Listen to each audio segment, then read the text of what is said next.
မှာအဲ့ဒါလေး တပယ်လေးမှာဒီကောင်ဒီနေရာထိသွားတာထိပြီးတော့ရွက် တော့လို့ပြီးပြန်ပြတက်နေရမှာ ဒီကွာလိုက်ကောင်းလိုက်ရမှာမရှိတော့တော့ညာရှုံးမတွန်းနဲ့ ပိုးလေးကြနေတယ်မှာယောဂကိုရင်တက်လိုက်မယ်နော် တတ်မယ်လေးမောင်လေး ယောဂတက်မယ်ဆိုရင်တော့အခုကဒီမှုသေးဖြန်းတဲ့အချိန်မှာဒီ ဘယ်ခါမှသွားလိုက်မယ်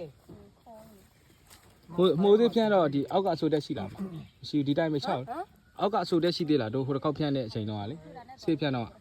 ရှိတယ်မောင်လေးအဲ့ပြန်ကောင်းသွားပြီးတော့လေမောင်လေးကောင်းသွားတယ်ဒီလား ဟုတ်ကဲ့ ကောင်းသွားပြီးတော့သူကလေမောင်အဲ့လိုပြန်ဖြစ်သွားပြန်အောင်အဲ့ဒါအမမိုးကြလောက်မှလုံမဲ့ဆိုအဲ့လိုဖြစ်ထားပြလိုက်တော့ဖာလိုက်မယ်လေးမောင်လေးမောင်လေးတို့အဲ့ဒါ ဟုတ်ကဲ့ဟုတ်ကဲ့ မိုးမကြခင်ကိုမမောင်လေးရှည်ချောက်တယ်ဒီရက်တအားငဲ့တယ် ရေလေးငယ် ရက် နော် တအားငဲ့တော့အမစွတ်မလုပ်ရဲတာပါသူကလေမောင်လေးရေလောင်းလေးပို့ဆိုးလေးပဲအဲ့ရောမောင်လေးတို့ပြောသူတို့လေ ဟုတ်ကဲ့